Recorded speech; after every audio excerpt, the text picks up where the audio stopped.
Fala, turmada do agronegócio brasileiro, nós estamos aqui mais uma vez, hoje eu, Tinoco Agro e Fred, é isso aí. Frederico aqui é um sócio nosso na Fazenda Rentável, na Multi, nos outros 7 negócios. Pessoal, se acostuma comigo, agora eu sou host do Agro em Dia Podcast. É isso aí. Host reserva, precisou, tô dentro. Ele era só especialista em tributário, administrativo, financeiro, contábil, agora o homem tá fera na parte produtiva, na parte da pecuária de corte e da agricultura, né não? Não.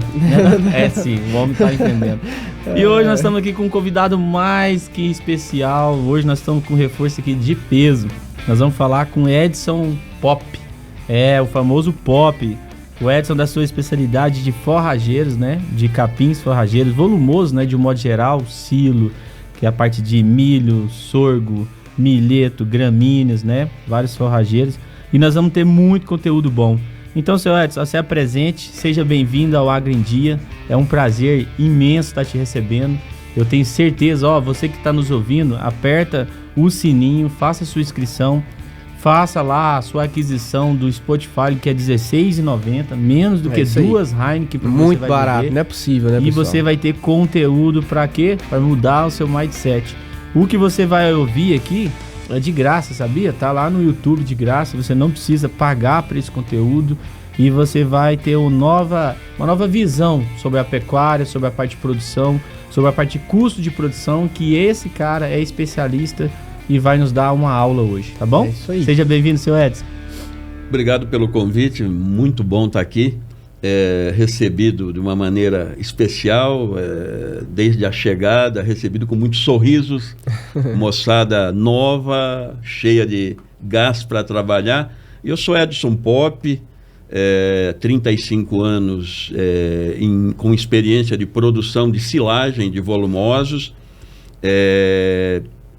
Sou paranaense de Maringá e terra boa também, né? Nossa, que é isso? E assim, tenho grande experiência, rodei boa parte do mundo aí, a gente presta serviço praticamente da América do Sul toda, então estamos aí à disposição para as perguntas, o que vocês quiserem saber a respeito. Coisa boa. Agora fala, antes da gente entrar sobre como que iniciou sua cadeia produtiva no agronegócio, gostaria de falar como que a galera faz para te achar, para contratar a consultoria de vocês, né, o tipo de serviço que vocês prestam. O que fala lá que o pessoal vai pôr no rodapé? Qual que seria o primeiro passo?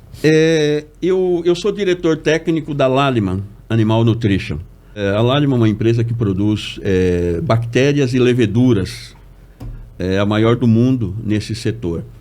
Então, quem quiser contato por telefone, por e-mail, da maneira que quiser, nós estamos sempre à disposição para atendê-los.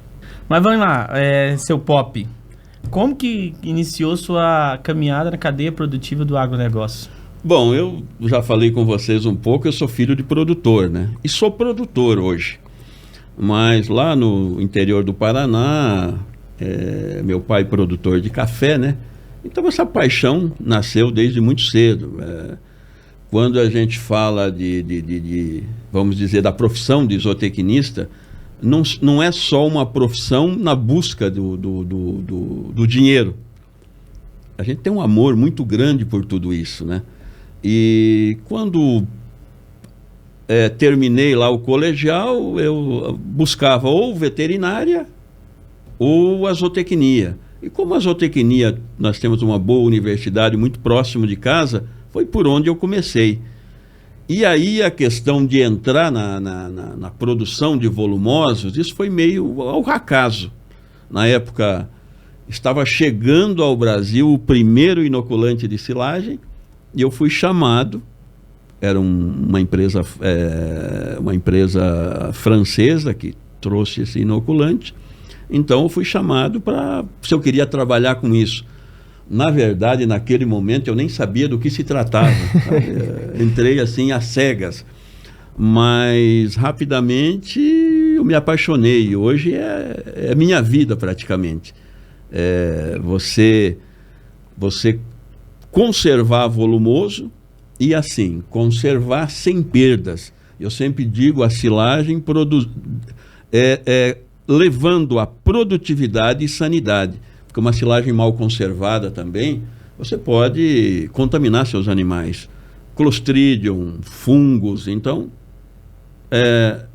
não é uma coisa assim de dizer, eu vou chegar, não sei nada, vou começar a fazer.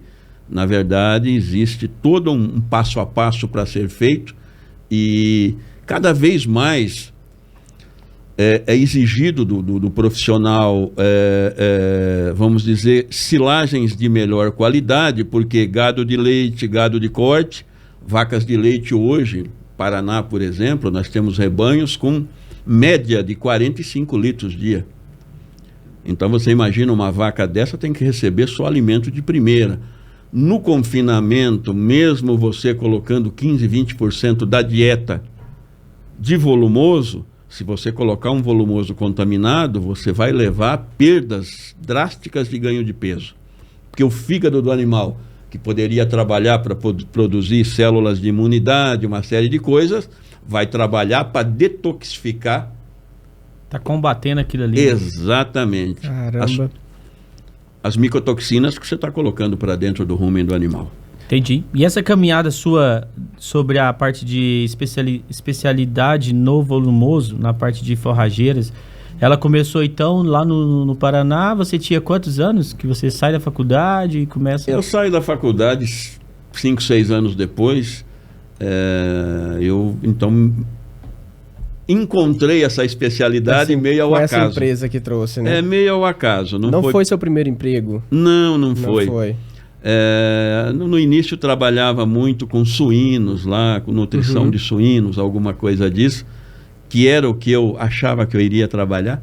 E depois, por acaso, apareceu essa questão, que era essa empresa que eu disse, que na época era Coopers, que montou um sistema de alimentação animal e me chamou para trabalhar.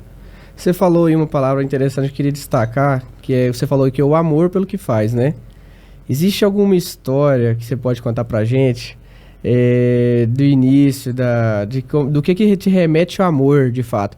Porque o pessoal de casa, às vezes, você falar em amor, o cara vai pensar assim, o cara trabalha com forrageira, vai falar que ama o que faz. Eu queria que você trouxesse a memória, viesse a sua memória, né, e contasse, e se puder contar um pouquinho pra gente, do que você sente quando você está fazendo o que faz. Quando você fez essa pergunta, eu relembrei um caso, começou a arrepiar aqui os pelos do braço. Olha, coisa boa. Na verdade, assim, eu disse que eu sou filho de produtor, pequeno produtor do Paraná, né?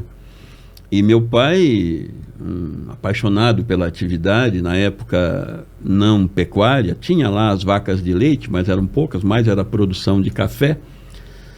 E, assim, marcado como se fosse hoje na minha memória. Isso 60 anos atrás, isso aconteceu. Depois das chuvas, num período aí de julho a agosto, eles faziam a adubação do café.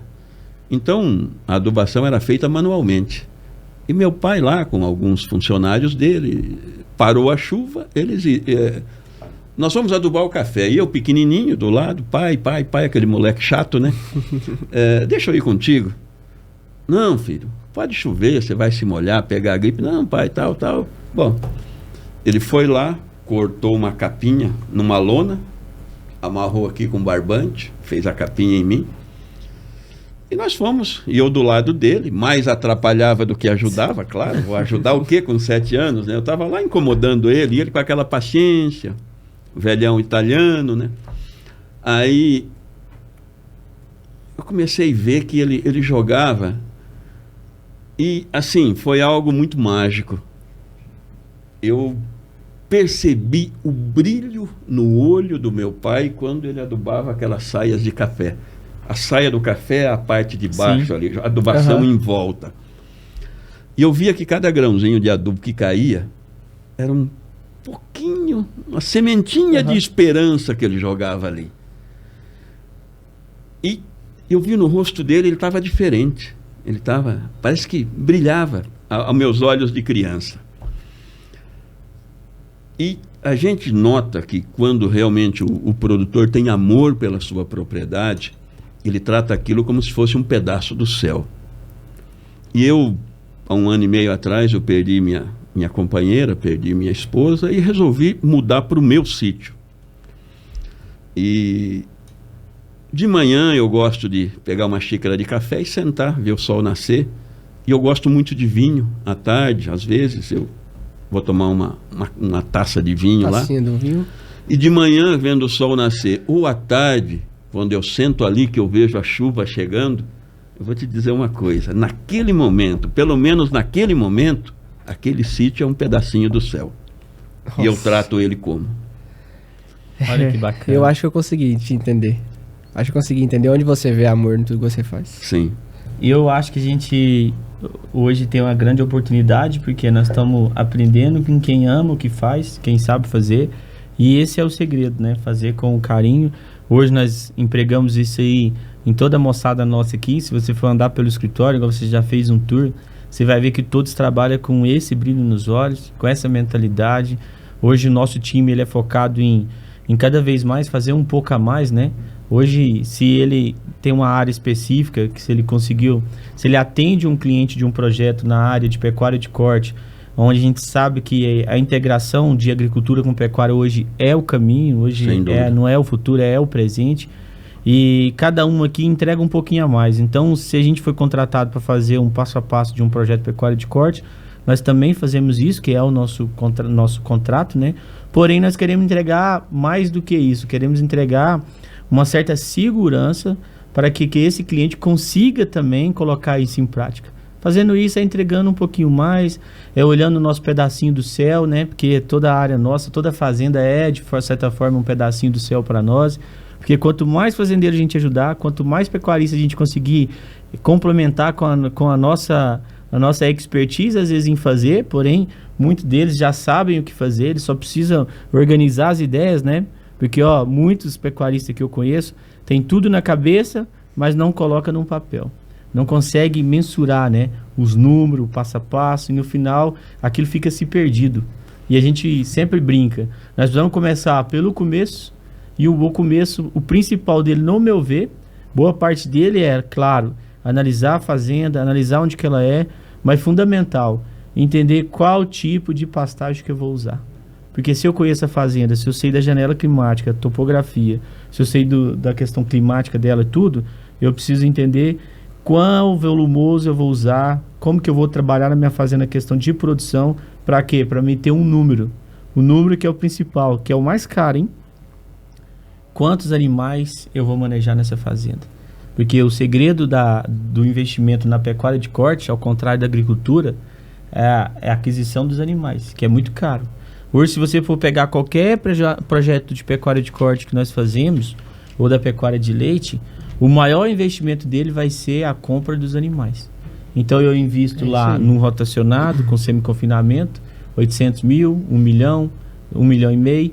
Mas quando eu falo que eu vou comprar os animais, eu invisto 3 milhões e meio, 4 milhões e meio, 5 Sim. ou mais. Então, grande parte do investimento é na pecuária, é na parte da aquisição dos animais. E se eu vou comprar os animais, eu tenho que saber o que uma fazenda dessa vai me dar de resultado. Porque não adianta, se eu tenho uma fazenda que suporta 300 animais e eu compro 800, brevemente eu não vou ter fazenda. Sim. Então essa, Pop, é a nossa missão aqui também. É aquela que a gente quer que você nos ajude a levar essa informação de qual a importância de se ter um planejamento na parte de produção de volumoso. Qual que seria o começo de tudo? Se você for começar, aonde que eu devo olhar? Responde aí para os nossos agronautas, né, que estão nos assistindo. Na sua resposta, já fala para aquele cara, advogado e médico, que resolveu entrar no agro e não está tendo resultado tão interessante. Já fala para ele primeiro o que é forrageiro, inclusive, porque para esse cara, por incrível que pareça, pode ser que ele não saiba. Vamos lá. Bom, primeiro eu quero dizer que é um prazer muito grande estar aqui e ver essa geração nova chegando ao agronegócio. Às vezes existe um preconceito, principalmente das pessoas da minha faixa etária ou até um pouco mais jovens. O que esses meninos estão chegando aqui querendo ditar regra? Eu acho que é extremamente vocês são extremamente bem-vindos ao negócio. Porque é comum você ter fazendas com potencial muito grande e não cuidarem dos números, não saberem manejar. É o que você disse, às vezes você tem uma fazenda que suporta 500 animais, o camarada põe 800 mil. Daí a pouco você não tem mais pastagem, aí você vai gastar com herbicidas, com outras coisas. Na verdade, essa chegada de vocês e de outras empresas de gestão, eu acho maravilhosa. Espetacular porque traz uma luz nova à pecuária e à agricultura brasileira. Pode ter certeza disso. Eu estou nesse mercado há 35, 36 anos e estou enxergando isso com muito bons olhos. Então, o pecuarista aí, como vocês disseram, o advogado, o médico, ou mesmo o pecuarista tradicional que tem dificuldade, às vezes você tem dificuldade e se você tiver alguém que te mostre o caminho, não vai te ensinar a cuidar da fazenda, não vai te ensinar a ser pecuarista, vai manejar os teus números. Boa. Vai fazer com que você enxergue o teu negócio de uma maneira diferente. Então, a gente acompanha algumas fazendas que estão sendo geridas por empresas profissionais como vocês, e a gente nota que é uma evolução absurda.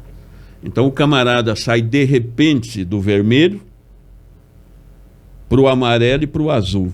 É isso aí. Então funciona assim a coisa. Então, primeiro, enxergo vocês como uma luz nova, todas as empresas de gestão, como uma luz na pecuária nacional. E quando a tua pergunta das forrageiras, né? Na verdade, assim, quando você fala de conservação de forragem, se alguém me perguntasse qual a melhor forrageira para se ensilar, eu diria o milho, sem dúvida. Milho. A que mais te dá condições de ensilar. Porém, existem muitos locais que não tem, a fazenda não tem habilidade, o clima não permite uma produtividade adequada para o milho. E eu coloco mais ou menos uma linha de corte em 30 toneladas por hectare. Milho requer altitude, requer chuvas regulares, desculpa, não suporta veranicos. Então, de repente, você está também insistindo em milho quando você poderia ir para outra coisa. Qual a segunda opção mais utilizada? Hoje eu vejo assim, milheto e o sorgo, que eu acho muito boas opções. Eu sou um apaixonado pelo milheto pelo seguinte: o milheto tem uma rusticidade muito grande, muito maior que o sorgo, sim, inclusive. Não estamos aqui falando em valor nutritivo da forragem produzida, mas em sim impossibilidade de produzir forragem. Então você tem o milheto, um sistema radicular que vai a 2 metros de profundidade, e vamos dizer que você tenha 30 dias de veranico, e volta a chover, ele vai muito bem. Se acontecer com o milho ou com o sorgo, acabou, né? Outra forrageira que poderia ser utilizada, a cana. A cana te produz aí 100 toneladas de matéria original por hectare, por ano, ou até mais, às vezes 120. Nossa. Então é muito interessante. E, na verdade, assim, sempre o produtor tem que ter alguém que o assessore para que ele escolha da melhor maneira o volumoso adequado para aquela situação, para aquela área, para aquele clima. Coisa boa. Então vamos lá, tarefinha de casa, você que está querendo trabalhar com a parte de pecuária de corte ou pecuária leiteira, dentro desse contexto, o primeiro passo, planejamento. Procure um profissional, faça um planejamento. Eu acho que o primeiro, conheça a sua fazenda, né? Conheça a capacidade, limitação, produção, capacidade, né, máxima dela. A gente sempre tem aqui, né, o nosso lema, eu até falei nos corredores ali, nós começamos sempre pelo básico bem feito. Sem dúvida. Conseguimos fazer o básico bem feito, conseguimos aperfeiçoar qualquer projeto. Então, numa área de uma fazenda onde que eu tenho a capacidade para 1.200 matrizes, eu começo com 800. Perfeito. E vou ganhando corpo, vou aprendendo, e no final eu atinjo aí em 1 ano a 2 anos a minha capacidade máxima do meu projeto. Assim sucessivamente. Se eu tenho 5.000, eu começo com 3.500, para que a gente possa ganhar corpo, né? E conhecer a fazenda. Boa parte disso, então assim, já deu algum parecer, alguns spoilers sobre a questão da forrageira. Eu vou te fazer uma pergunta técnica sobre a questão do sorgo, porque eu tenho acompanhado muito regiões de janela hídrica um pouco mais enxuta, né, enxugado, principalmente hoje no Tocantins, aí nós temos bastante regiões onde eu não tenho favorável 2 culturas extensas. Por exemplo, eu planto soja de 120 dias, eu tenho que vir com algumas culturas secundária precoce, porque eu não consigo, eu tenho uma demanda de água específica. Então, hoje eu tenho acompanhado muito nos Estados Unidos o crescimento do cultivo de sorgo, por ser matéria-prima hoje, uma das principais também para confinamento, para criação, né, para engorda de animais. O sorgo, no seu ponto de vista hoje, em termos de, não vou nem falar rentabilidade, porque o custo de produção ele é mais barato, né, hoje de se produzir do que o próprio, às vezes, a questão de culturas principal como milho, tudo. É barato, mas sim. Em termos de rendimento, em termos de atender, consorciado com volumoso, como capim, como outras forrageiras que a gente consiga, seria uma opção adequada hoje? Você indicaria? Qual que é o seu ponto de vista do sorgo hoje? É uma opção muito boa para ser plantado sozinho, solteiro ou em consórcio. Se a pessoa tem lá uma reforma de pastagem, né, ele poderia plantar o capim normal, como faz todos o trabalho de gradagem, tal, que tem que fazer, planta o capim e junto pode jogar a lanço o sorgo. Esse capim vai estar pronto para corte lá por volta de 95 dias, por aí, junto com o sorgo. Então a pessoa vem, faz a colheita do capim com o sorgo e fica o pasto formado. Isso em reformas de pastagem onde é necessário. Se você for plantar ele solteiro, sozinho, também é uma opção muito boa. Existem materiais muito bons de algumas empresas aí que produzem aí 40, 45, 50 toneladas por hectare. Aí, claro, vai depender de região para região, chuva, clima, uma série de coisas. Mas, enfim, eu acho uma opção muito boa. Algo que, quando a gente faz silagem de sorgo, merece um pouco de atenção, é o grão do sorgo, muito difícil de ser processado. Então hoje existem algumas automotrizes que cortam e tem o cracker já apropriado que consegue quebrar bem o grão de sorgo, mas são poucas. Então normalmente os grãos de sorgo passam aí 80% em geral intactos. Então às vezes é melhor quando você planta sorgo, porque o ponto ideal de corte, em termos nutritivos, seria quando o sorgo estivesse com o grão farináceo. Mas aí a dificuldade de quebrar esse grão é muito grande. Então a gente corta um pouco antes, quando ele forma uma massa, você aperta ele na mão, ele forma uma massa, porque aí você consegue romper esses grãos e aproveitar melhor esse aporte de amido que ele tem. Aí, normalmente esse material está com uns 30% de matéria seca, então você consegue uma silagem de uma qualidade muito boa. Também nessa questão do consórcio com pastagem entra o milheto, como eu disse, que também lá por volta de 90 dias vai estar pronto e seria o mesmo manejo do sorgo. Boa. A gente usa muito milheto na região do Tocantins para abertura de áreas e para solos mais arenosos também, né? Para a gente corrigir esse solo, incorporar.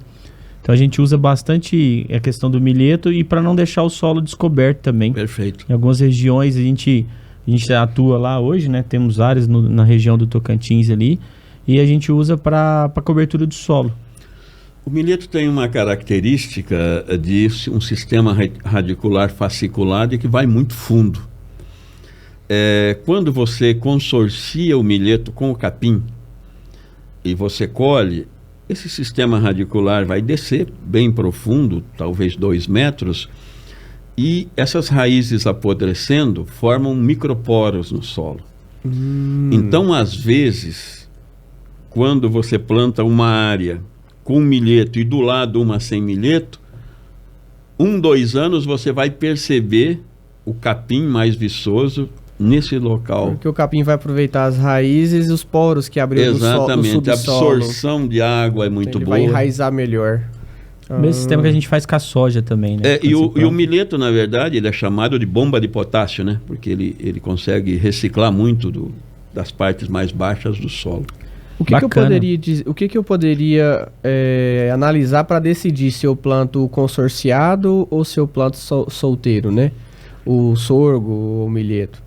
Na verdade, assim, claro, a gente sempre tenta, hoje quando se fala em reforma de pastagem, dá até um arrepio pelo custo.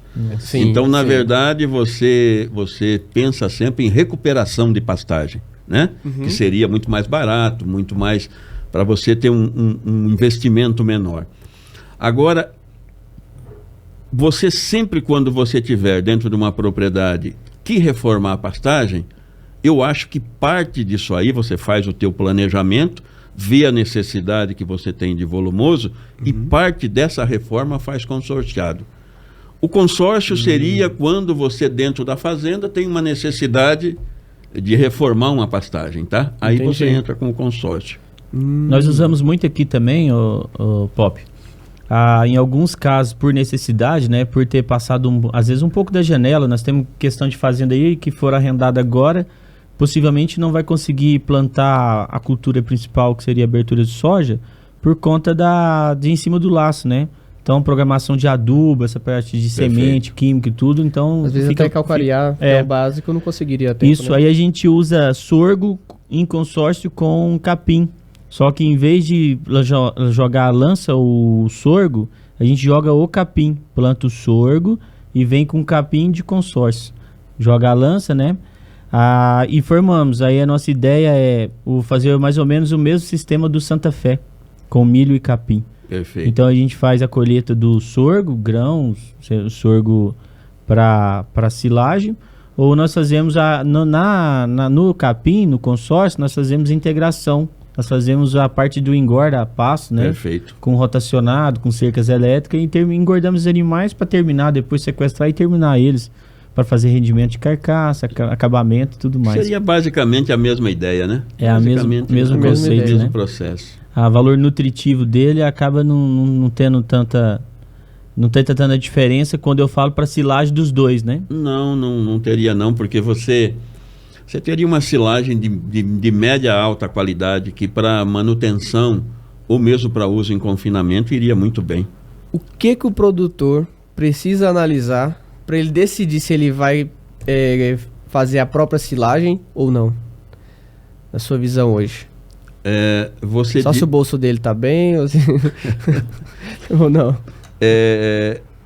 O que vai acontecer, só para entender o gancho, é que quando ele tiver lá o gado no pasto e não tiver mais matérias e não tiver o que fazer com esse gado, ele vai ter que ir no mercado comprar e vai ser caro, viu? Porque não tem às vezes, o planejamento. Nós sempre pensamos, e quando nas mentorias aí que a gente faz, a ideia sempre é produzir a comida em casa. Eu brinco, hoje lá no evento que a gente estava conversando com um pecuarista, ele me fez uma pergunta parecida.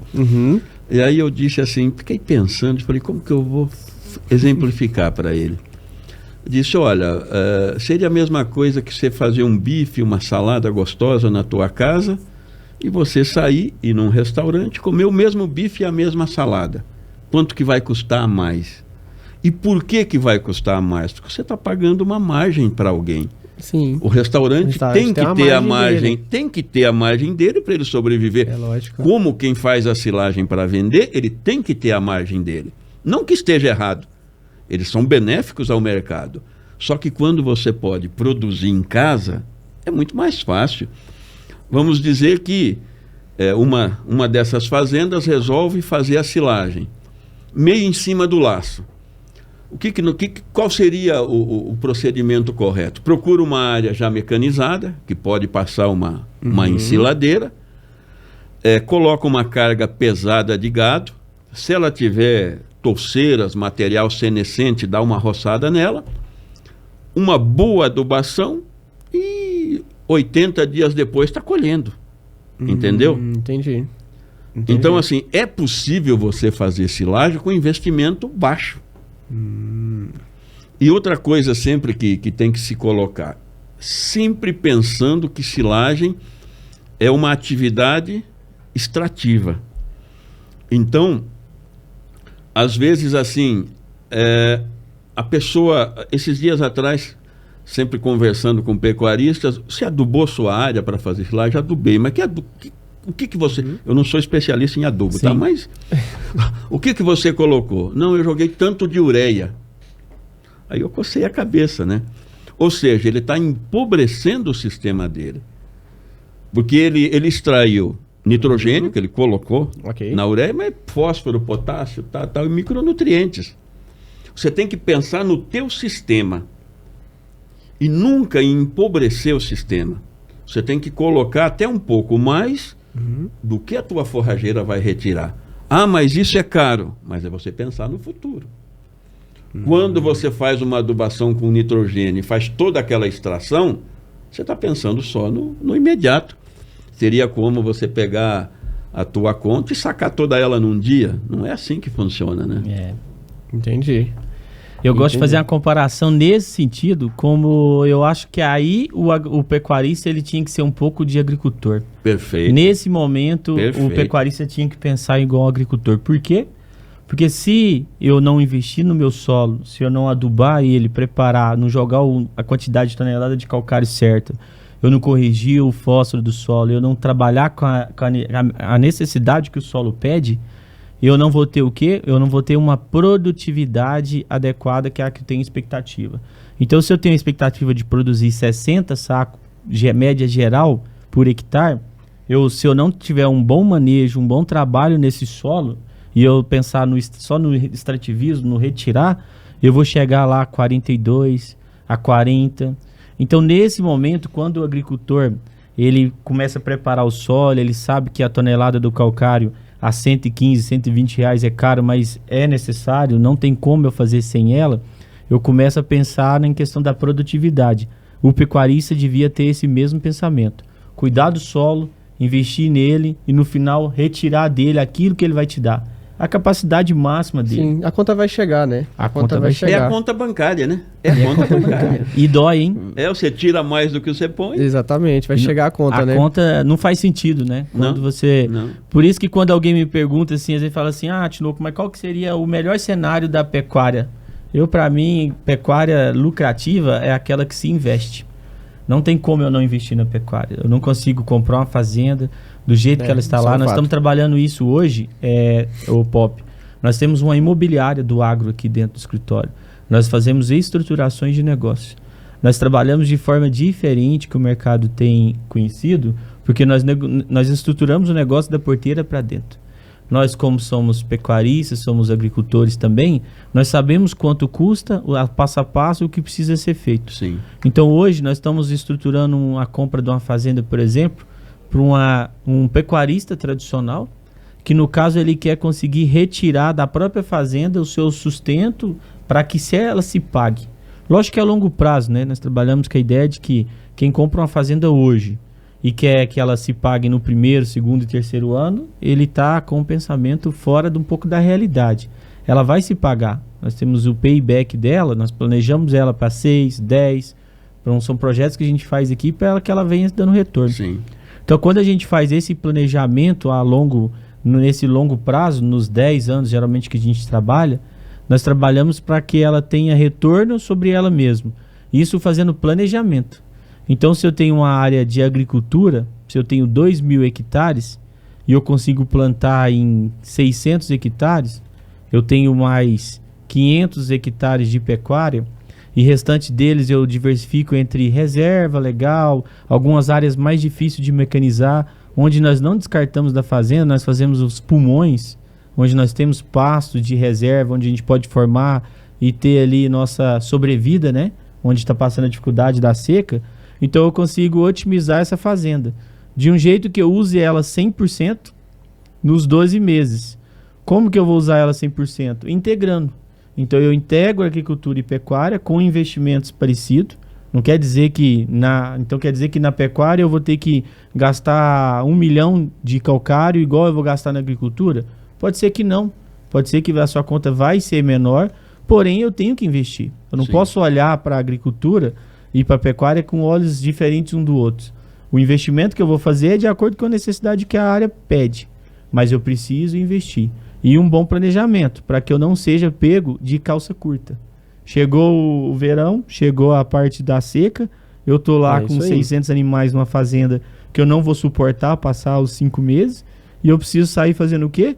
Ou vendendo animal com preço fora do mercado, porque eu não estou em época de vender, e eu vou fazer o seguinte, eu vou começar a alocar pasto de onde não tem, porque a maioria dos meus vizinhos estão com o mesmo problema, de falta de planejamento, e no final eu vou fazer o que a realidade do mercado da pecuária hoje tem sofrido há muitos anos, né? Então essa é a nossa visão aqui. Estruturação de negócio nessa parte imobiliária usando esse critério do cuidado com o quê? Com o planejamento. Perfeito. Eu vou planejar tudo que eu vou precisar passar os próximos 5 meses de dificuldade. E assim sucessivamente. Até eu encaixar o meu projeto e ele ser autossustentável. A fazenda vai se autossustentar. Perfeito. Ela vai conduzir. Nós poderíamos encerrar esse primeiro bloco com o seguinte resumo, né? Primeiro, a esperança de que você pode sempre fazer diferente para mudança de resultado. O mindset que você só vai ter um resultado diferente, positivo, se você tiver a consciência de fazer diferente no seu dia a dia. E por último, a consciência de que você precisa investir na sua propriedade para que você possa alcançar o resultado que você precisa, né? Não ser extrativista, né? Apenas extrativista. Apesar da forrageiras, a produção de forrageiras ser uma atividade extrativista, né? Mas só que o mindset do proprietário não pode ser extrativista, deixa só para atividade de forrageiras ser, né? Sim, e pensar sempre na manutenção do sistema, o sistema todo da fazenda produtivo, né? Show. Que a engrenagem não pode parar, né? Exato. Ela tem que continuar rodando e tem que rodar saudável, não adianta também ser meia boca, né? Certo. Você falou assim que acaba sendo inicialmente barato se você tiver o início da produção de forrageiras, você utilizar, né? Você citou no passo a passo que você coloca os animais ali para peso, né? Do solo ali. Esse animal, ele voltaria para aquela área que você designou para as forrageiras, ou ele não voltaria? Voltaria. Na verdade, quando eu disse para você colocar uma carga pesada, é para você eliminar, vamos dizer, toda a cobertura daquela área, né? Você abaixar bastante. Uhum. E se possível, para você depois não ter touceiras que você possa recolher e levar para dentro do silo como contaminação, se você perceber que sobraram muitas touceiras senescentes, secas ali, você passar uma roçadeira.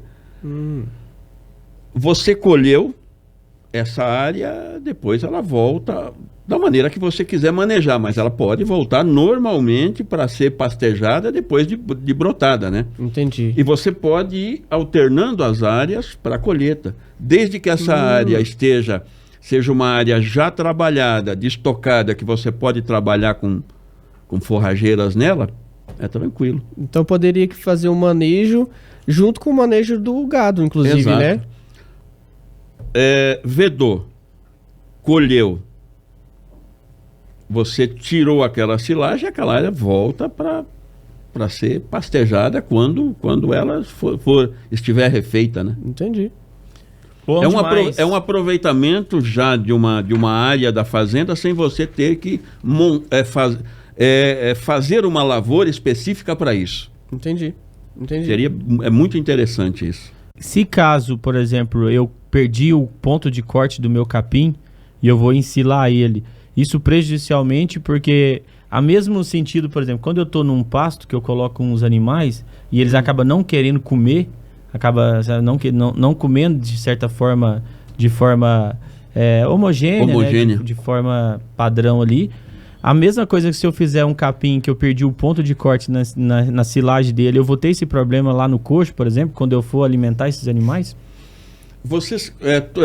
Todos os materiais que você vai ensilar, todos os que nós citamos aqui, milho, sorgo, capins em geral, você tem que obedecer um ponto de corte. Nos capins a gente fala 25% de matéria seca seria o mínimo para você ter uma boa fermentação. Porque quando você tem 25% de matéria seca, em geral, você tem uma quantidade de açúcares solúveis, por volta de 4, 5, que te daria um suporte ali em termos de produção de ácidos para desenvolvimento de bactérias. Quando você tem um material muito passado, muito seco, vamos dizer, passando muito de 30% de matéria seca, você começa a ter dificuldade na compactação. Quando você tem dificuldade na compactação, você tem dificuldade na fermentação, porque silagem ela tem que ter um meio anaeróbico para o desenvolvimento de bactérias. E quando você não consegue uma boa compactação, em geral, você começa a ter possibilidade de desenvolvimento de fungos dentro dessa silagem. Mesmo você usando um bom inoculante, mesmo você usando as bactérias para fermentação, se você não consegue compactar, a fermentação não vai ser boa. Então, são esses cuidados. Como você tem que ter o cuidado na entrada, na saída de animal para o pastejo, também no corte para a silagem, tem um momento certo. Tem um momento de matéria seca mínima e um momento de matéria seca máxima. Hoje, eu percebo as fazendas, antigamente se ensilava muito por volta de 60 dias de rebrote. Mombaça, Tanzânia, Azuri, os pânicos aí. E hoje eu vejo um pouco mais, 75, 80 dias. Para você ter mais matéria seca, você tem uma fermentação mais tranquila. Mas também não pode passar muito, porque senão a compactação deixa a desejar depois. Você falou uma coisa aí que eu já iria te questionar, né? Antigamente para hoje mudou essa quantidade de dias, né? Foi só isso que mudou dentro de um processo de silagem ou teve mais coisas que você vê que mudou, já que você tem bastante anos aí de experiência? Mudou muito, né? Mudou muito. A evolução foi fantástica em tudo. Porque, vamos voltar lá quando eu comecei. A gente tinha máquinas precárias primeiro, muito ruins, que não conseguiam fazer... O tamanho de partícula era muito ruim. Porque quando você tem um material mais seco, você tem que diminuir o tamanho de partícula para você melhorar a compactação. Acontecia exatamente o contrário, porque as máquinas não te davam essa possibilidade. Hoje nós temos máquinas muito boas. Antigamente, nós tínhamos inoculantes assim básicos. Hoje nós temos cepas e cepas de bactérias que para cada tipo de material nós temos inoculantes específicos. A própria cobertura de silagem, as lonas de cobertura melhoraram muito. E hoje você tem barreira de oxigênio com EVOH. EVOH é aquele filmezinho Sim. que a gente coloca na geladeira, né, nos alimentos. Aquele lá que é o EVOH? EVOH. Etilvinil álcool. Então você tem essas barreiras de oxigênio que entra 100 vezes menos oxigênio do que uma lona de polietileno. Então assim, tudo evoluiu muito. Caraca. E a gente via perdas de 30%, 40% em silagem. Então por isso que ficava tudo muito caro, muito difícil. Muito dinheiro jogado fora praticamente, né? Basicamente. E hoje a gente numa silagem bem conduzida, você fala em no máximo 10% de perdas. Que são as perdas fermentativas, que não tem muito como evitar. Porque o restante você já tem, vamos dizer, máquina, inoculante, lonas que te possibilitam cercar bem tudo isso aí e que você tenha uma fermentação adequada. Essa fermentação ela é visível? Quando você falou dessa perda de 10%, ela é visível? Quando você olha para o silo? Pode ser visível ou não. Não, né? Porque às vezes você tem aquela camada preta em cima, entendeu? E assim, quando vocês percebem, por exemplo, uma camada de 10 centímetros preta, é porque 30 abaixaram para formar o 10. Nossa! Você multiplica por 3 aquilo. Mas às vezes você não tem aquilo visível. Você só tem o silo que abaixa. E muitas vezes os produtores dizem, olha, o silo está acomodando. Acomodando nada. É a troca gasosa, a entrada de ar, saída de gás carbônico, e você está perdendo matéria seca. Teu dinheiro tá indo embora. E tá evaporando. Tá evaporando. Ah, então acho que foi daí que veio o ditado. Seu dinheiro tá evaporando, irmão. Tá indo embora no vento. Isso aí custa caro no bolso, hein? Nossa, você tá doido. Pode acontecer em qualquer tipo de silagem, né? Qualquer material. Capim, milho, sorgo. Uhum. Com os cuidados adequados, você evita muita perda. Nossa. E nós estamos falando de dinheiro no bolso, né? Perca que aumenta o seu resultado final na sua atividade pecuária. Você imagina que você planta uma lavoura qualquer. Você tem todo o custo de implantação. Você tem o custo de corte, compactação no silo, custo de lona, custo de inoculante. Quando a pessoa faz ela mal feita, você aí perder 20%, 30%. É igual você pegar 1 milhão, colocar lá no banco, quando você for lá só tem 700 mil. É ruim, né? É ruim, né? Demais da conta. É uma perda, assim, significativa. E vou te dizer que, por causa desse mau manejo, muitas pessoas iniciaram e pararam de fazer silagem. Então, nós temos uma equipe que trabalha Brasil inteiro e acompanha esse tipo de atividade. Em todos os estados aí nós temos um técnico, pelo menos, que acompanha as grandes fazendas para tentar minimizar isso aí tudo, né? Uhum. Para tentar fazer com que os passos corretos sejam seguidos e se consiga um bom resultado. Coisa boa, bom demais. Então, viu, moçada? Quero lembrar vocês para seguir no Instagram. Nós estamos também na plataforma do TikTok, no YouTube e no Spotify. Lá você vai ter esse rico conteúdo com quem entende do negócio, Pop, que está falando aqui com propriedade. Nós vamos falar muita coisa no próximo bloco sobre a parte técnica, sobre a escolha do capim ideal, tecnologia, que hoje a gente sabe que tem muita tecnologia embarcada hoje na questão da pecuária, né? E isso é importante trabalhar em conjunto, beleza? É isso então aí. Não sai daí, continua firme. Toda quinta-feira, novo episódio para você. Estamos voltando aqui com o nosso podcast Agro em Dia, falando sobre forrageiras, sobre silagem. Cara, que massa, né, Fred? Demais da conta. Aprendendo? Rapaz, eu já tô quase pedindo pro Pop um dia de campo pra mim ir lá com ele, pra me ver se eu já dou conta de fazer na prática já. Você viu que na nossa fazenda no Cristo Rei, que vamos fazer integração lavoura-pecuária, irrigação na parte de agricultura irrigada e confinamento, o tanto que nós temos que pensar para a parte de produzir volumoso, produzir matéria na fazenda? Demais da conta. Agora eu vou lembrar disso igual quando minha mulher me chama para ir no restaurante. Amor, mas nós tem bife, salada e arroz em casa. Vai ser desse jeito. É isso aí, coisa boa. Então vamos lá, moçada, vamos continuar aqui, porque o assunto tá bom demais, a gente quer aproveitar o Pop cada vez mais. Pop, fala para mim o seguinte, qual que seria um passo a passo ideal para a gente confeccionar, para a gente fazer a confecção do volumoso? A primeira coisa, você, dentro da sua propriedade, pela aptidão da tua propriedade, clima, solo, você tem que primeiro escolher o seu volumoso. Se hoje vocês me perguntarem qual a melhor silagem, falando bromatologicamente, seria a silagem de milho. Mas como eu já disse nesse podcast, existe uma linha de corte. Eu acho que abaixo de 30 toneladas por hectare, hoje se fala em 8, 9, se você colocar o custo de arrendamento, custo de oportunidade, chega aí para R$11 mil o hectare de milho. Uhum. Se você não produzir bem, se torna uma forrageira muito cara. Então você tem que ter essa noção. Aí existe o milho, existe o sorgo e os capins. Primeiro, a escolha do volumoso.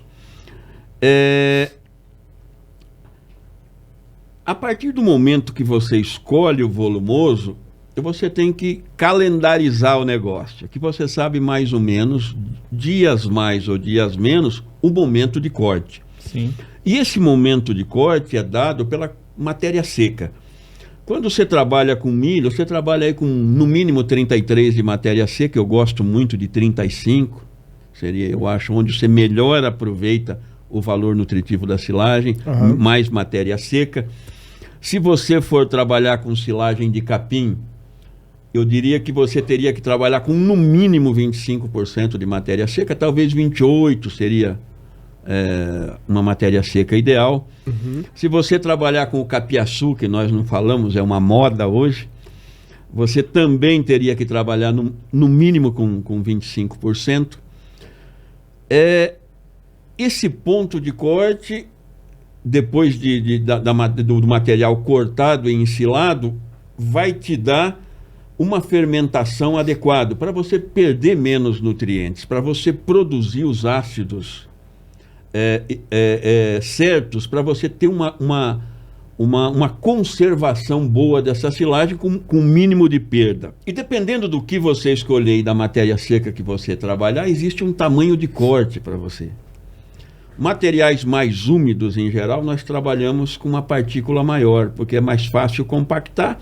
E quando você corta uma partícula maior, você rompe menos células e você tem menos perdas de líquido.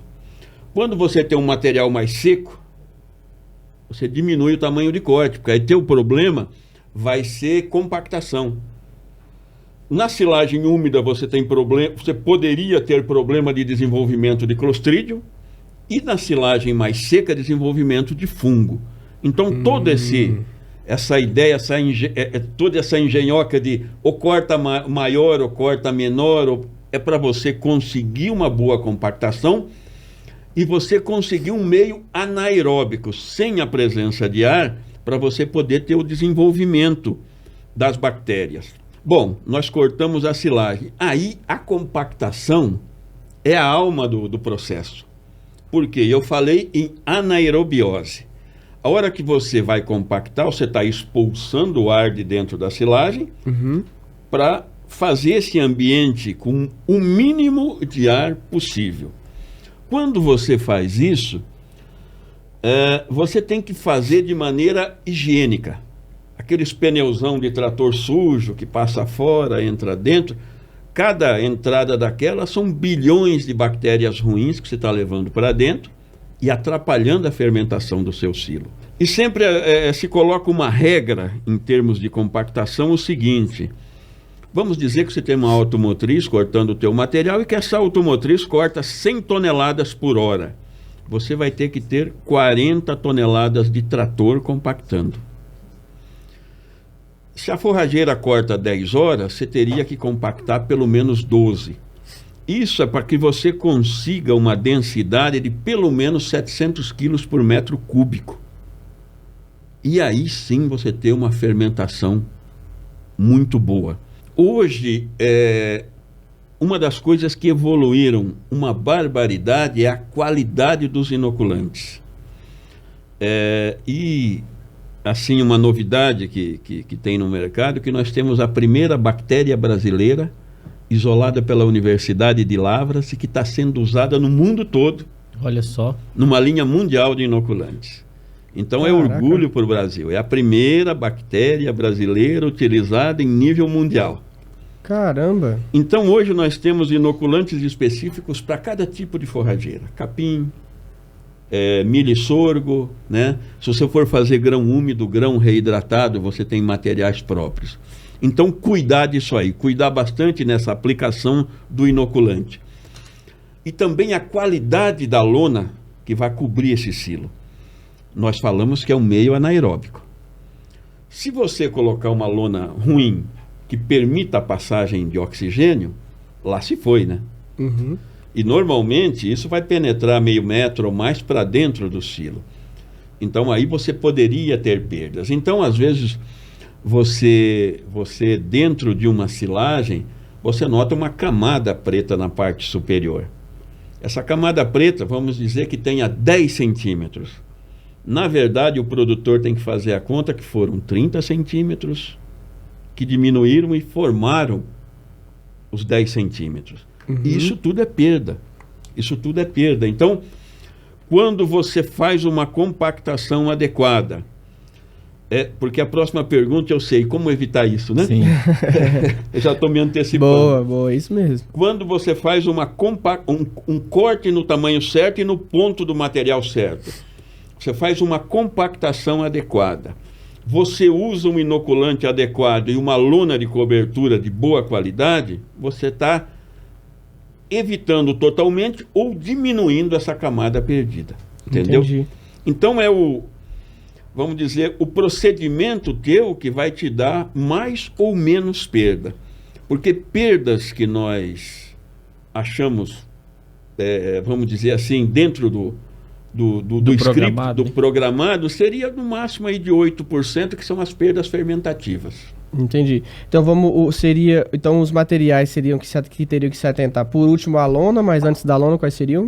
O inoculante, que é uma aplicação desde o início, né? Ok. Carreta a carreta. O inoculante, então, aí pessoal de casa, anota. Se você não pegou seu caderninho agora, você tá dando bobeira. Você vai ter que voltar, assistir do início e começar a anotar, beleza? E mandar um abraço, uns parabéns pro pessoal de Lavras que desenvolveram a bactéria e parabéns, estão fazendo a diferença na... Pesquisadora da Universidade de Lavras, eu acho que teve participação do professor Marcos Neves Pereira, o Kiko, né? Uhum. E realmente é uma bactéria, Lentilactobacillus yellgardi, que está sendo usada em nível mundial. Olha só. Caramba. Parabéns, Gonçalo. Então o Brasil, trabalhando. É verdade. O Brasil, ele se destaca, então, no cenário mundial em nível de tecnologia, ou não? Nós temos uma geração nova de pesquisadores, uhum, que hoje, assim, eles são um destaque no mundo todo. Professor João Prati Daniel, da Universidade de Maringá, Tiago Bernardes, da Universidade de Lavras, o Patrick Schmidt, da Federal do Paraná. Assim, são profissionais que hoje publicam trabalhos que são base para a ensilagem no mundo todo. Então, assim, quando se fala de silagem, hoje o Brasil, os pesquisadores brasileiros da nova geração têm um destaque muito grande. Além de muito inteligentes, são muito trabalhadores, publicam mesmo muita coisa, e nós que estamos no campo nos baseamos nisso, né? Uhum. Essas evoluções todas que a gente fala é baseado no trabalho desses pesquisadores. Caraca, existe literatura para isso ou não? Porque no agro a gente tem essa dificuldade com literatura, né? Esses dias mesmo conversamos, né, Tinocos, com um arquiteto e engenheiro, que ele fala que o trabalho dele todo hoje, ele não tem uma literatura que acompanha o trabalho dele, porque a última literatura que se tem notícias, que só, entre aspas, se edita novamente, é uma que foi publicada em 1932. Na área de forragem, silagem, existe literatura que acompanha a atividade? Sim, existe. Esses trabalhos estão todos publicados, né? Então estão disponíveis. Uhum. E existem muitos vídeos no YouTube, existe muita coisa que o pessoal pode acompanhar. É só procurar pelo nome desses professores que vocês vão encontrar muita coisa. Show. E assim, se o produtor quiser se especializar, uhum, quiser buscar, material tem. Entendi. Show. Falta iniciativa, né? Se Exato. tiver iniciativa, quiser ir atrás, isso é o importante. Para vocês terem uma ideia do que a tecnologia pode fazer, esse Lentilactobacillus yellgardi, junto com uma outra bactéria chamada Bucheneri, em um experimento do professor Tiago Bernardes, da Universidade de Lavras, em Snaplage, silagem só da espiga, né? Snaplage. É silagem só da espiga. Só da espiga. Olha, rapaz. Que entra para substituir, no caso, o grão seco no confinamento, nas vacas de leite.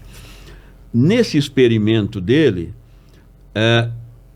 esse inoculante, essa soma dessas duas bactérias, deu 9% a mais de digestibilidade de amido. Você imagina lá o que é isso? Isso é tecnologia pura. Uhum. Uma vaca de leite que come 30 quilos de silagem por dia, vamos dizer, no ano todo aí, uhum, é 1,5 saco de milho que ela deixaria de jogar nas fezes. Ela aproveitaria mais. Você vê o que a tecnologia pode agregar. Uhum. É muito. Caramba. Então, assim, Todo esse passo a passo que eu disse, justamente é para diminuir essa perda. Essa perda fermentativa, que ela aumenta ou diminui, dependendo do teu manejo, de como você conduz o processo da tua silagem. Ó, bacana. E para quem acha que é Nossa. pouco, se você pegar aí 1,5 saco de milho que deixa de perder, no final 2.000 vacas, quanto de dinheiro que não dá? Vai longe. Pois é, ué. Então vamos fazer a conta, moçada, porque é dinheiro. 1,5 saco no ano para um animal é uma mixaria, né? Se você pegar um silo, vamos dizer, de 12 de largura por 12. 60 de comprimento. Vezes 60. 720.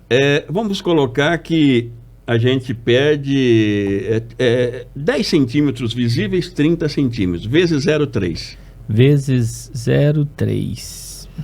E isso aí você achou 216 metros cúbicos, vezes 0,6, vai?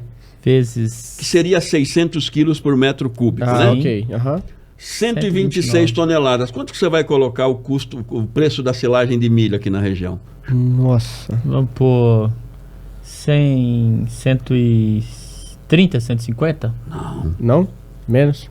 Pelo menos Mais? 300. 300? Vixe, 300. Vamos lá, 300. Vezes 300. 300. 38.880 reais. Isso é aquela camadinha, num silo de 12 por 50 que nós fizemos, 60, né? Aham. 12 por 60, aquela camadinha de 10 centímetros. Representa Nossa senhora. quase 39 mil. 38.880 Quase reais. 39 mil reais. Então as perdas estão aí. 39 mil reais representa quantos animais aí que vamos dizer que ele perdeu aí? Deixou de comprar, né? Vamos dizer Deixou assim, de né? comprar. Imagina, Coloca então em essa é a bezerra. ideia. Essa seria aquela famosa frase que o pecuarista, ele sabe o que tem na mão, mas não consegue saber o que escorre pelos dedos. Exatamente. Aí é onde a continha não fecha. Nossa. Exatamente. E o famoso azulzinho que todo mundo fica sonhando em chegar lá nos 12 meses de planejamento, nos pequenos detalhes, onde a gente consegue ter as margens, onde a gente consegue não deixar, né, o pouco esvaria aí, a gente verdade. conseguir mais rentabilidade. Exato. Eu Não tenho é isso? certeza que pro produtor que tá assistindo agora, quando ele tá na viagem que ele tá fazendo pelo Spotify, quando ele chegar, ele vai começar a fazer conta. Ah, Não tem fazer, jeito, né? cara. Não tem jeito. Isso é muito dinheiro. Se não, uma palavra que eu escutei no programa Fazenda Nota 10, que era assim, ó, se você não consegue mensurar os números, não adianta, você ter uma fazenda, por mais boa que ela seja, por mais visível, se você não tem mensuração dos números, você não tem nada. Exato.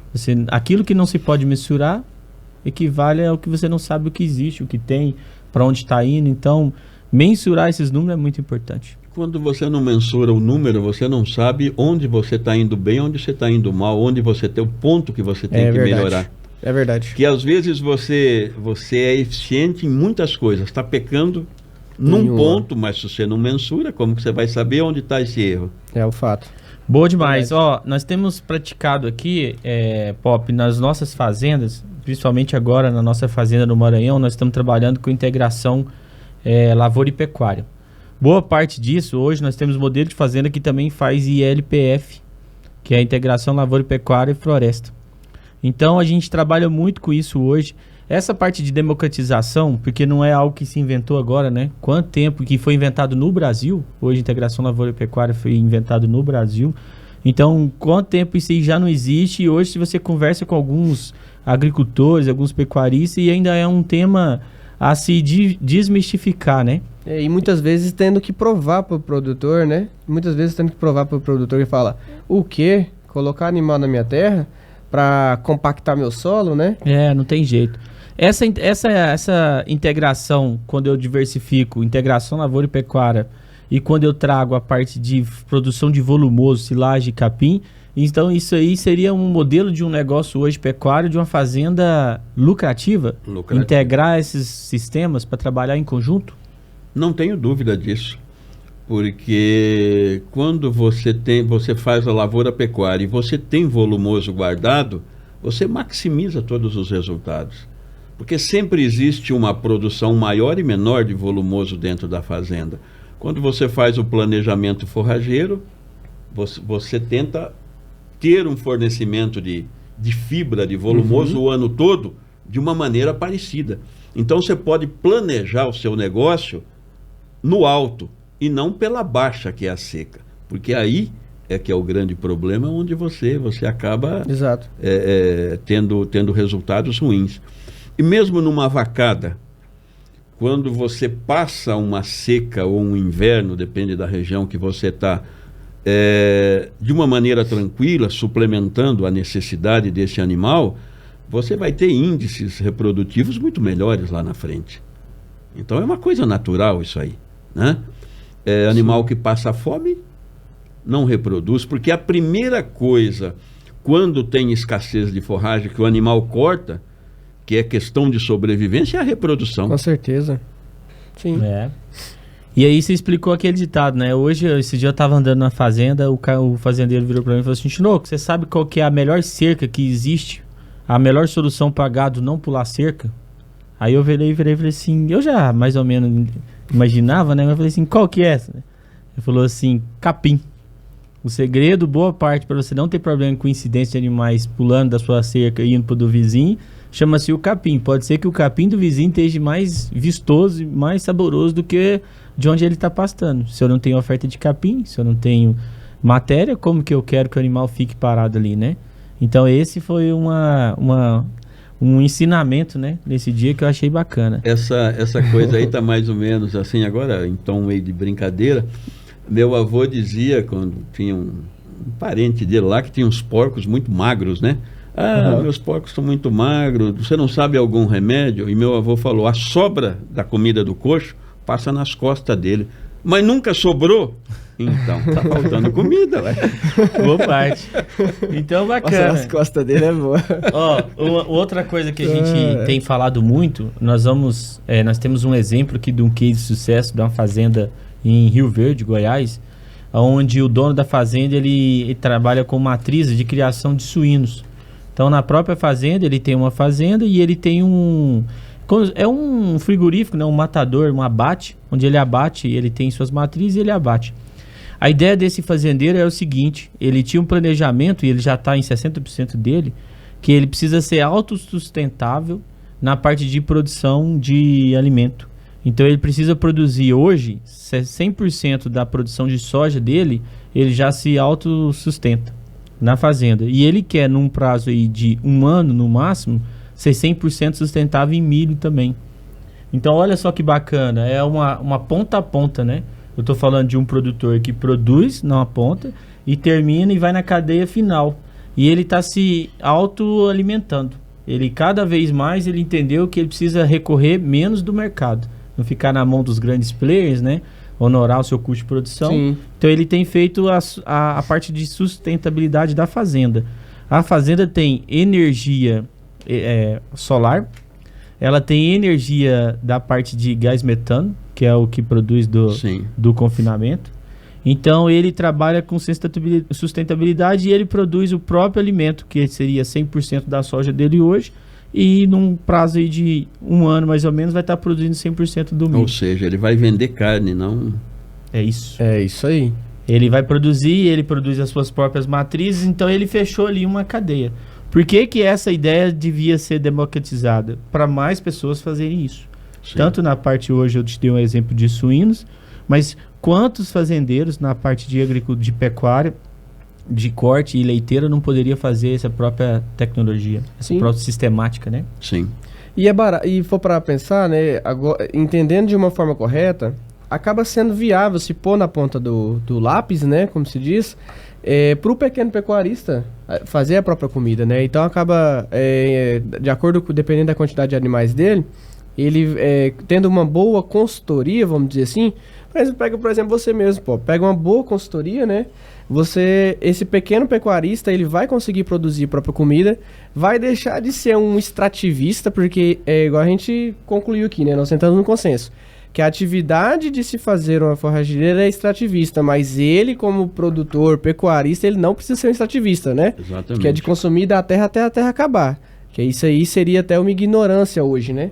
Você falou democracia, Tino, que eu acho que é democracia, com certeza, democratizar isso, mas também o pequeno pecuarista, né, ele ter na cabeça que ele precisa mudar a mentalidade dele para que ele possa ouvir. Que não vai adiantar nada o POP chegar lá na propriedade dele e falar se ele mesmo chamar o POP para poder conversar, né? Porque se ele chamar, significa que ele vai tá com uma, né? Deu o primeiro passo de abrir a cabeça para entender que é possível naquele negócio dele.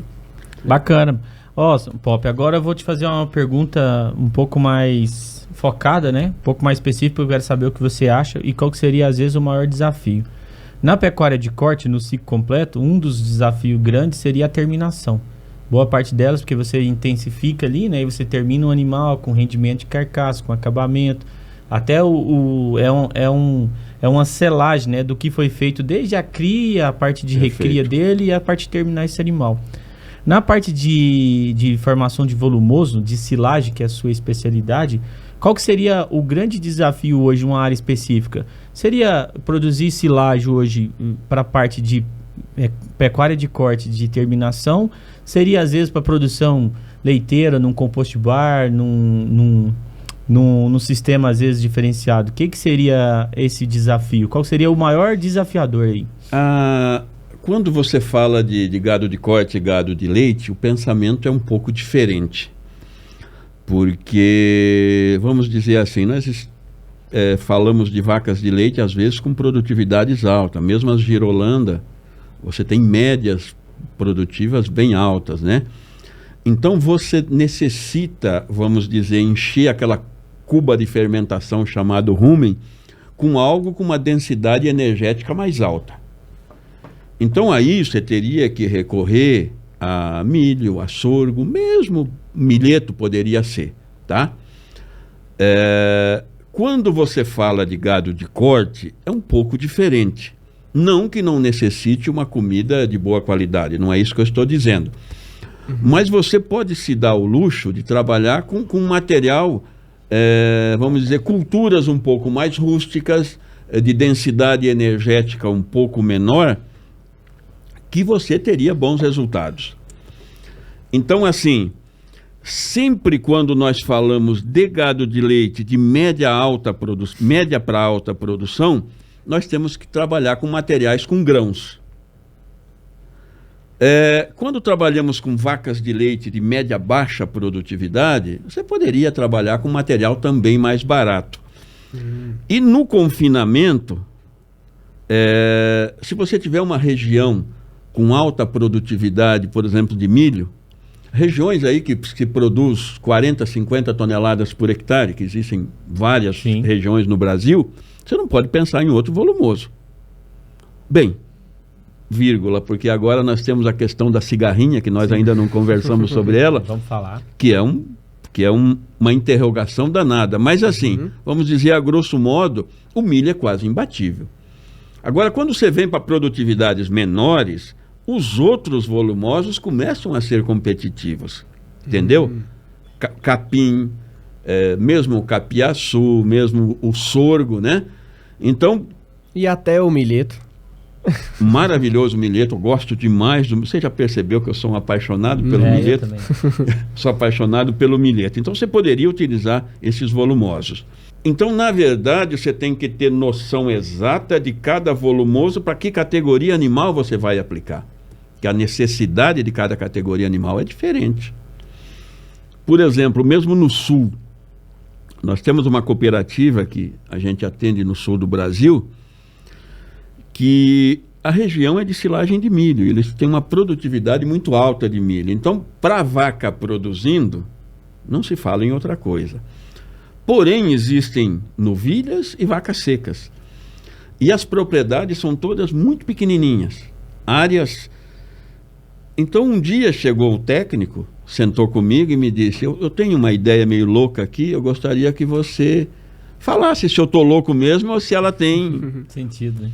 Eu quero plantar meio hectare de capiaçu em cada uma das propriedades para tratar essas categorias de animal que não necessitam tanto. E o produtor não ter que gastar silagem de milho, que é cara, em categorias que podem ser tratadas com material mais barato. Eu falei, você tá perfeito, entendeu? Existem muitos técnicos que desfazem desses materiais de alta produção. porque o capiaçu produz muito e quando você vai ensilar, o valor nutritivo dele não é lá essas coisas. Sim. 5 de proteína, tal, muita fibra. Mas o que um animal de corte precisa? Se você tiver uma quantidade razoável de fibra para ele passar bem o inverno, está muito bom, às vezes com proteinado, tal, você vai embora. Entendeu? Entendi. Então, assim, todo volumoso tem lugar, desde que você enxergue onde você vai utilizá-lo e com que categoria animal você vai utilizá-lo. Simplificando e fazendo um resuminho, se você compra uma vaca de 30 a 45 litros, hoje, uma vaca de elite, né, na pecuária leiteira, ela precisa comer picanha, ela precisa comer o melhor da nutrição, porque senão não adianta. Sim. Não vai me comprar uma vaca e pagar hoje o valor que é, né, porque são vacas de elite, e no final produzir qualquer tipo de volumoso, qualquer tipo de matéria para essa vaca. Tem que ser algo extremamente nutritivo. Mas, automaticamente, você tem várias cadeias dentro dessa área da fazenda. Perfeito. Onde você pode diversificar para o alto custo também não te consumir. Você tem que ser estratégico em até que alimento dá na hora certa para também não doer no bolso. Certinho. Conhecer a fazenda. Perfeito. Seria mais ou menos o mesmo cenário de um confinamento que eu fui esses tempos. E no confinamento, eles tinham todos os tipos de animais juntos. Todos os tipos de animal, um pouco maior, porque como seres humanos, né, os animais também têm seus biotipos diferentes, né? Sim. Uns mais fortes, uns mais franzinos, um ganha mais peso, outros acabam ganhando com um metabolismo mais lento, né? Então acaba ganhando menos. E uma das coisas que eu notei no confinamento é que a dieta era a mesma para todos. Aí eu parei para pensar, falei assim, mas se a dieta é a mesma para todos e todos têm biotipos diferentes, pode ser que às vezes ou eu tô dando alimento demais e consumo demais para uns, faltando para outros, e no final meu dinheiro tá indo embora. Verdade. Tô errado? Não, perfeitamente. Então nessa parte da separação visual, né, que você faz às vezes o olho, que hoje existe tecnologia e métodos para isso, né? Nós usamos nas nossas fazendas hoje, Pop, é a parte do pesagem diária. Nós temos balança de passagem, onde o animal passa e todos os dias eles são pesados. E a gente separa por lotes aqueles que estão próximos do peso um do outro, do biotipo, e a gente consegue nisso diversificar dietas diferentes também. Então, o dinheiro, novamente, sabe o que tem na mão, mas não sabe o que escorre pelos dedos. É verdade. Imagina isso num confinamento de 3 mil cabeças. Quanto de dinheiro não estou empregando de forma errada, né? De forma, às vezes, não é que o sistema, a pessoa está fazendo errado. Não. Às vezes, o manejo e o mindset tá precisando mudar, porque você está perdendo dinheiro. Falando um pouco até em silagem, numa região no Paraná, onde a mais famosa região de leite do Brasil, que é Castro, né? A capital nacional do leite, como dizem. Sim. A gente conversando com um produtor de silagem que faz a silagem para venda. Ele vende ela naquelas bolas de 500 quilos. Ele faz, depois ele desencila, coloca nas bolas e vende. E ele me disse o seguinte, olha, a minha perda, eu sei exatamente quantos quilos eu coloco dentro do silo e quanto eu tiro. A minha perda é de 13%. Você não via perdas superficial, você não tinha visual. As perdas eram de fermentação. Com o uso do inoculante, para quanto baixa? Eu falei, deve baixar para 5% menos de perda. 8 por aí, por volta disso. Ele falou, você me garante? Eu disse, não garanto nada. Por uma razão muito simples. Eu não sei o que vai acontecer quando você vai estar ensilando um silo de 4.000 toneladas. Pode chover, pode ter uma série de coisas que pode acontecer. Tua lavoura pode estar passada. Eu não consigo controlar todas as variáveis aqui. Mas, enfim, ele usou o inoculante, fez, e a perda dele, segundo ele, baixou para 7. Nossa. Ele estava muito feliz. Olha isso. Então, assim, dentro de uma ensilagem com uma tecnologia muito boa, ainda se consegue melhorias. Então, vamos dizer assim, em fazendas onde, às vezes, o processo de ensilagem não é o melhor, você pode, assim, deixar de perder 20% da silagem. Você pode melhorar isso aí. Apenas com um acompanhamento e você ter todo esse protocolo seguido, vamos dizer. Então, seria a gente tem isso aí muito, muito claro. Vamos falar agora sobre um inimigo indesejado hoje, que a gente tem sofrido tanto. Hoje pode-se falar que um dos grandes desafios da parte de silagem seria a cigarrinha, que hoje tem afetado. Como que faria para a gente trabalhar isso, prevenir, combater? O que a gente pode fazer? Se eu soubesse essa resposta exatamente agora... Você tava... não é, já viu falar a pergunta de 1 milhão? Ela não seria 1 milhão, ela seria muito mais. Muito mais. Mas assim, existe um protocolo que está sendo criado, porque o ano passado já se sofreu muito, né? Muito.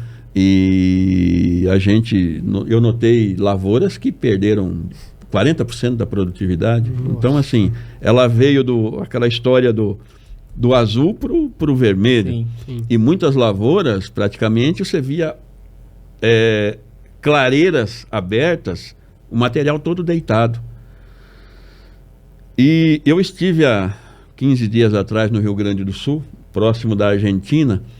É uma região onde o milho já está plantado, porque é uma região mais quente lá deles e tal.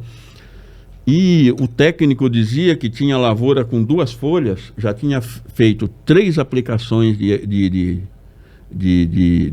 veneno e não consegue segurar. Mas assim, o que a gente tem notado com alguns colegas que entendem muito da cultura de milho e acompanham a cultura de milho, é que você teria que fazer aplicações calendarizadas, não esperar a cigarrinha. Então, uma aplicação de químico com biológico antes do plantio, uma aplicação de químico com biológico quando ele estiver no palito, e depois até 4 folhas mais uma aplicação. E esperar, se houver necessidade, mais. Agora, é um problema seríssimo, porque cada cigarrinha produz até 6.000 ovos.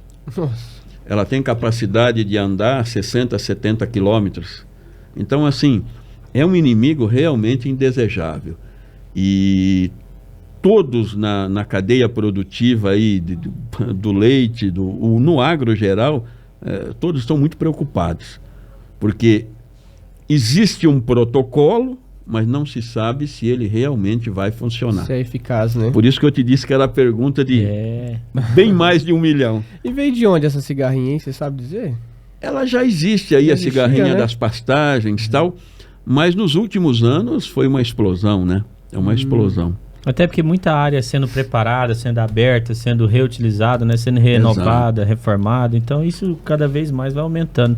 Então quer dizer que contenção dos riscos e prevenção seria antever o problema, seria o único cenário hoje que nós temos para dormir e mais aí tranquilo. Você já falou no início desse podcast a questão do aumento da quantidade de lavouras de sorgo. Muito em razão disso, né? Porque o sorgo caiu muito a área plantada quando apareceu o milho RR, que enfim, ele era BT, ele era RR, você estava com tudo controlado, né? E aí o sorgo, o milheto foram sendo deixados de lado. Mas agora, com o advento da cigarrinha, todas essas culturas estão ganhando força de novo. Entendi. Até que se ache uma solução para isso aí. Eu tenho uma solução também. Qual que é? Você produtor aí, ó. Seguro. Faça o seu seguro. Faça seguro do seu pastagem, do seu Momento forragem. merchan do Agro em Dia. Faça seu seguro com a Confiagro Seguros. Confiagro Seguros. Nós temos hoje uma empresa, né? Uma das empresas onde o Fred é o CEO, que é a Confiagro. Está à frente liderando, e a gente tem batido muito nessa tecla sobre seguro no agro, né? Isso. Para o cara que está a partir da segunda safra, né? Já pode fazer o seu seguro e dormir em paz. Eu vou te dizer que eu tenho áreas pequenas, né? Não é nada grande. Paraná, as áreas não são tão grandes lá no sul, grandes, mas eu não faço nada, absolutamente nada sem seguro. Vai para você ver. Olha só. Nada sem seguro. Especialista, gente. Ouve a voz do especialista. A gente não pode correr riscos, né? Ou seja, todos os riscos que você pode minimizar, você tem que fazê-lo. É claro. Eu procuro falar assim, ó, o que é pior do que não ganhar? É isso aí. Perder. Então põe isso na sua cabeça. Pior do que não ganhar nada é você perder. Exato. Então, irmão, não queira perder, que dói no bolso. Faça como igual o dói. Pop. Antes do momento final, eu só queria falar uma coisa que é um assunto que ele gosta e eu gosto também, é jogo rápido.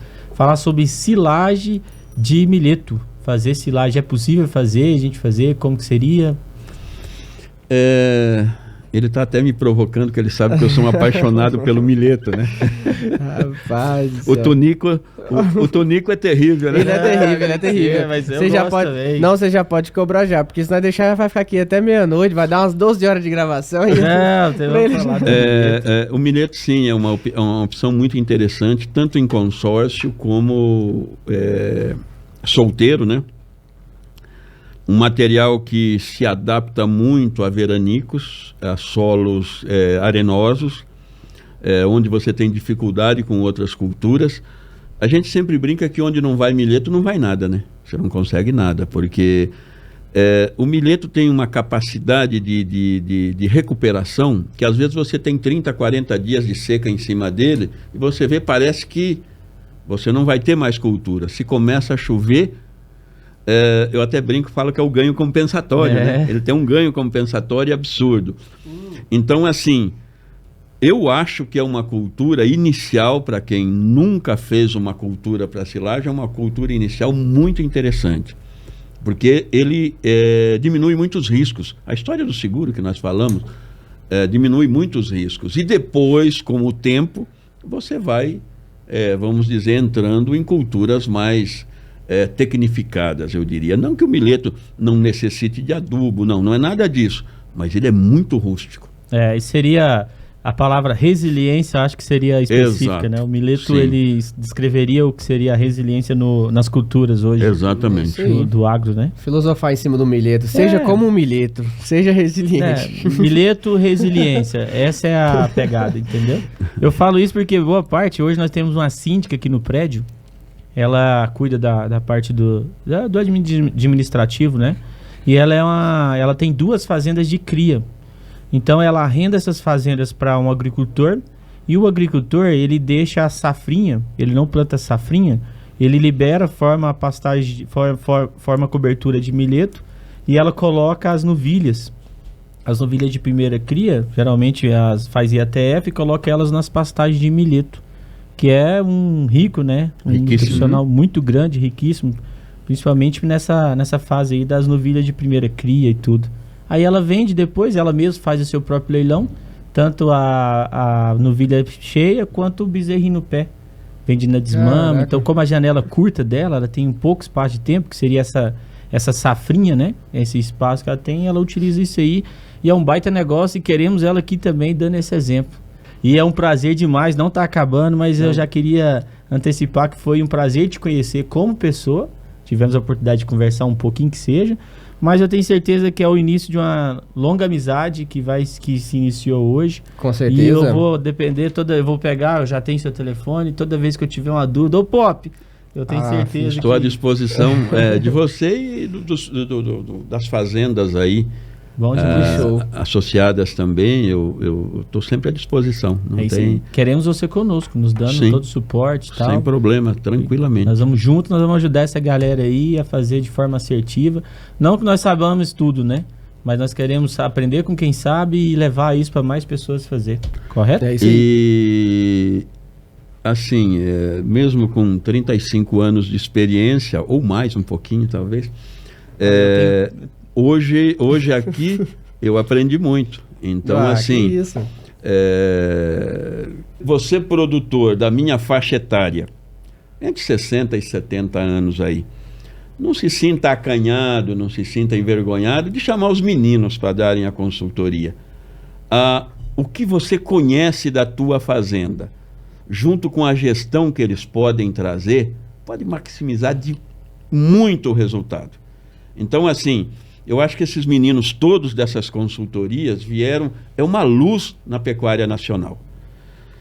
Eu, esses dias atrás, ouvi, que a gente ouve muita gente, você concorda com algumas coisas e discorda de outras. Também meninos. E aí uma pessoa disse, a paixão na pecuária não tem mais lugar. Discordo completamente. Eu acho que tem que existir a paixão junto com a gestão. Porque aí você fecha. Aí o resultado é garantido. Isso a gente coloca o nome de casamento perfeito. Perfeito. Qual que é o casamento perfeito? Qual que é a fazenda hoje, o cenário perfeito? Aquela que se diversifica, verticaliza, se integra, porque eu acho que isso é o fundamental. Então aí se torna, junto com a boa gestão, um bom planejamento técnico para a gente suportar as fases que não são só flores, né? Sim. Nós temos tempos de águas e tempos de seca. E no tempo seco a gente consegue planejar para que a gente também consiga atravessar essa dificuldade. E no final ter o casamento perfeito. É isso. Aquela questão que a gente estava falando, quando você fala de vacas de cria, né? Quando você faz com que elas passem uma seca ou inverno, depende da região que você está, bem nutridas, você vai ter frutos lá na frente com a taxa de natalidade aumentando muito, né? Então, sim. Tanto que isso aí é uma das coisas que eu mais bato nessa tecla. Todo mundo que me pergunta sabe que eu defendo essa bandeira. Que para mim, o melhor ciclo da pecuária, o melhor sistema de se trabalhar é o ciclo completo. Por que o ciclo completo? Porque não adianta nada eu ter empenho e dedicação numa recria, numa terminação, se eu não tive um cuidado com o animal desde os seus primeiros anos. E não é só do bezerro estar no pé da vaca, não. É como que foi a criação dessa matriz, né? Porque eu conduzo ela do jeito que eu acho, com todos os critérios, com todos os cuidados, e eu vou transferindo isso de genética, melhorando o meu gado, melhorando o desempenho, melhorando a minha entrega. Então hoje nós temos cada vez mais números mais impressionantes, né? Com certeza. Nós estamos falando de uma época em que um animal demorava 4 a 5 anos para ser morto, e hoje nós estamos reduzindo isso para 14, 16 meses, entendeu? Um ciclo aí de 21 meses, hoje um animal com 24, 26... Então, cada vez está mais precoce. É isso aí. E não adianta ser só diminuir a janela e fazer de qualquer jeito. Tem que fazer com qualidade, com cuidado. Então, se eu tenho uma base forte, uma base boa na cria, eu consigo atravessar todo o meu processo de recria, de engorda, com jeito, com dedicação, e no final terminar um animal com qualidade, com estrutura. Alinhado. Abraço pro Filipinho, né? Isso, alinhado. Faz isso muito bem lá em Firminópolis, né? Isso aí. E alinhado ao quê? A esse cara aqui, ó, uma especialidade nele em silagem, onde eu consigo fazer o quê? Eu falei para você lá nos bastidores que nós temos 2 momentos que eu considero extremamente importantes. Um dele, aquisição de animais, e o outro, custo de produção. Perfeito. E no custo de produção é você que nos ajuda. Porque se a gente consegue maximizar isso dos custos, diminuir a nossa custo de produção, eu consigo fechar no famoso azul, que eu tanto procuro, né? Lucro do negócio. É o objetivo. É isso aí. Eu não vou me despedir agora, nós vamos pro Pinga Fogo. Vamos lá? Então, pode começar. Eu vou começar. Então vamos lá. O que te representa? Agro. Paixão, a minha vida. Agora eu tô curioso, porque o homem veio lá do sul, então vamos ver na parte sul. Verdade. Um modão sertanejo. Eu sou fã declarado de Almir Sater, Renato Teixeira. Mas o homem tem gosto musical apurado, hein? Você tá doido. Refinado. Eu tive o prazer de ver os dois cantando juntos. Você já teve também, né? Com certeza. Foi um dos melhores shows que eu já fui. Um prato típico, Pop? O prato da minha região, que representa a minha cidade. Porco no tacho. Porco no tacho. Sim. Rapaz, já deu água na boca. Já me deu. Tá louco. É verdade. Bom demais, ó. Então agora é o momento mais esperado aí do final, porque todo mundo chega aqui e quer ver o que vai fazer com esse dinheiro. Pop, você tem na sua conta, caiu um Pix. Acabou de chegar. Você saiu daqui, olhou no celular, 10 milhões de dólares. O que você faria hoje com essa quantia? Eu continuaria no agro. Eu faria, com a minha experiência, junto com a gestão dos meninos, né? Eu faria um ciclo completo e investiria no agro. Na verdade, assim, volto a dizer, paixão e gestão tem que andar juntas. Olha que bacana. E você, Fredinho, caiu agora um Pix de 10 milhões de dólares na sua conta. O que o Frederico Leonardo faria com 10 milhões de dólares? Eu sou Ou Leonardo Federico, né? Tá certo, tanto faz. Olha, todo mundo que me conhece sabe que eu gosto de diversificar, né? Então, desde as coisas mais simples até algo... 10 milhões de dólares. Eu diversificaria, só que grande parte da diversificação desse patrimônio líquido, né? Eu usaria para investir em nossas fazendas. Então, metade eu usaria para investir em nossas fazendas e a outra metade eu utilizaria para investir em nossas empresas. Então ficaria tudo com nós. Ó, coisa boa. Eu, com 10 milhões de dólares na conta, eu faria, com certeza, eu investiria no agronegócio. Diversificando, boa parte deles eu pegaria uma parte desse dinheiro, eu ia disponibilizar para trazer o POP conosco e mostrar o nosso caminho de como nós podemos fazer para trabalhar com silagem de volumoso, com silagem de acordo com o que eu consiga fazer. Para quê?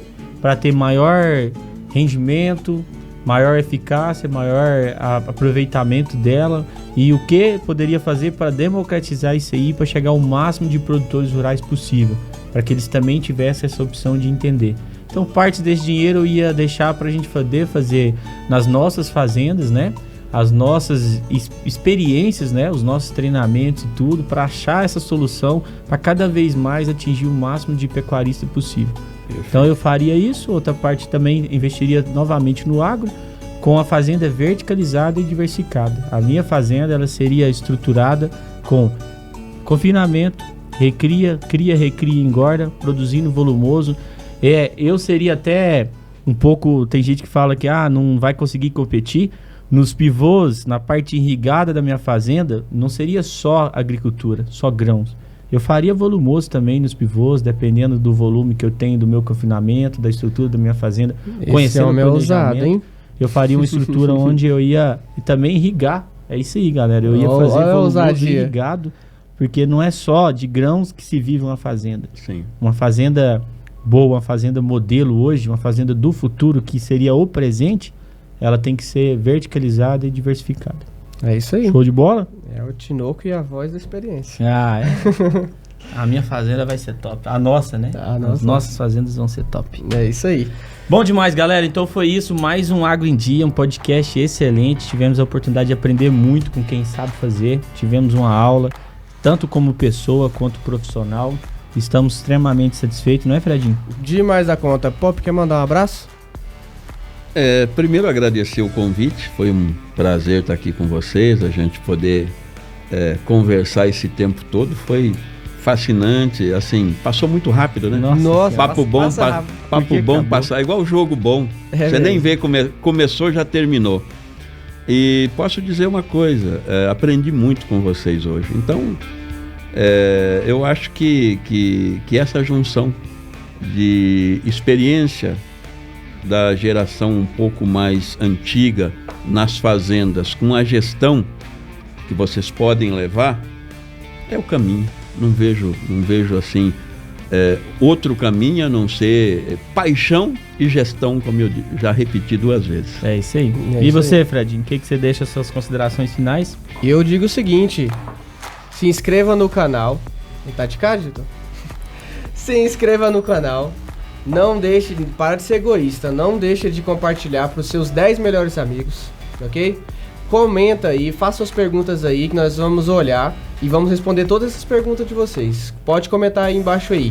Beijo pai, beijo mãe. Obrigado, Pop, por você ter aceitado o convite. Aprendi demais com você aqui hoje, demais mesmo. Eu nunca tinha olhado as forrageiras com esse ponto de vista.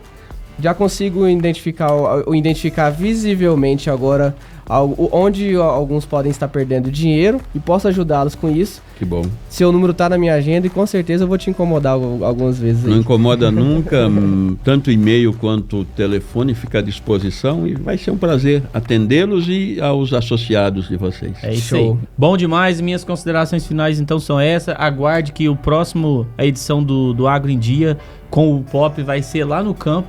Vai ser na prática, numa fazenda, então nós vamos fazer a parte de estúdio, depois nós vamos vir com a segunda temporada, onde nós vamos nas fazendas e vamos mostrar na realidade, na prática, como tem feito. Então, fica a dica e você que vai começar um negócio, vai começar um projeto, tanto da parte de leite quanto da parte de pecuária de corte, Não deixe de procurar ajuda de profissionais. Tem várias regiões, todas são bem servidas. E procurem Edson Carlos Pop. Vocês não têm noção o que vai te agregar no seu projeto, nessa parte. O que vai deixar de perder dinheiro, irmão, não tá escrito. Vai fazer alguma coisa, entre em contato, procure nas redes sociais. Ele já deixou o contato dele aqui. E vai ser, eu não sei nem como mensurar isso, né? É um divisor de águas, né? Vai ser um divisor de águas que você vai ver que faz toda a diferença no seu planejamento. Beleza? Grande abraço e até a próxima. Um abraço. Abraço. Parabéns. Tamo Parabéns. junto. Valeu, Fred. Valeu. Fechou, diretor?